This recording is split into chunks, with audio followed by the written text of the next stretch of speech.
President, 650,000 residents living here. What about tourists? I mean, how many tourists do you get to Washington? On any given year, we have over 20 million visitors that are actually coming to Washington, D.C. Wow. And the fastest growing segment of visitation would be the international market. So we're really excited about those numbers and what it really does for our economy here. Yeah. I can only imagine. I mean, 20 million tourists.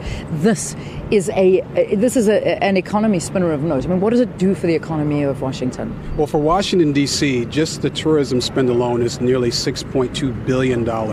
So that's about $650 million in taxes that are generated by visitors to Washington, D.C. But when people arrive here, what do you want to see? When people come to Washington, they're thinking about taking a picture in front of the White House or getting a tour of the White House or the Capitol building.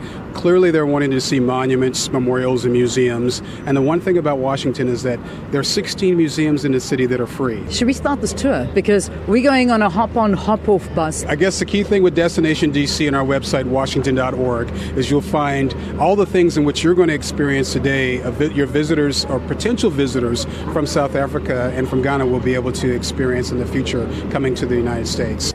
Our tour of Washington, D.C. has brought us to this point now. I have a dream. Martin Luther King Jr. This is the exact spot that he stood when he delivered that speech that still resonates in today's day and age, and it's absolutely unbelievable. Well, Kate is with us now, and she has been the whole time during this tour. I mean, this spot where we're standing now at the Lincoln Memorial, and this is the most unbelievable place. Yeah, it's an incredibly special place for Americans. Abraham Lincoln really embodies in many ways the American dream. Here was someone who was born into very humble circumstances, born into a log cabin, taught himself to read, sent himself off to school, became president, and during that time held the country together during and after a civil war. Yeah, I mean, it's incredible. But in front of us as well, I mean, you see this reflection pool, you see that Washington Monument in front of us. What's the significance of that? The Washington Monument is that singular monument to President George Washington, the first president of the United States.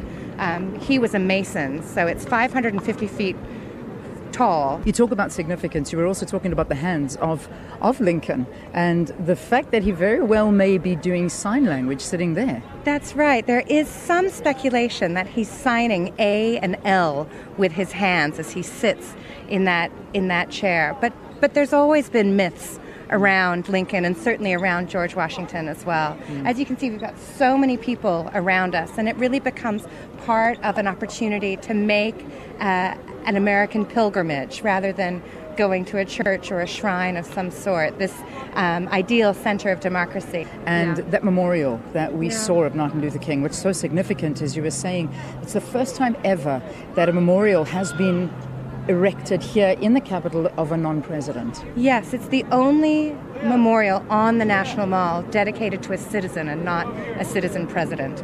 And that was a real turning point in 2011, having President Obama dedicate that memorial, and that dedication ceremony open to the public, really closed the loop on a very difficult chapter of history, and certainly invited a whole new conversation to come out. So this is where our tour basically comes to an end here of our sightseeing mission in Washington, and it's right outside of the White House. I mean, this has to be one of the biggest tourist attractions when you come and you visit Washington, D.C.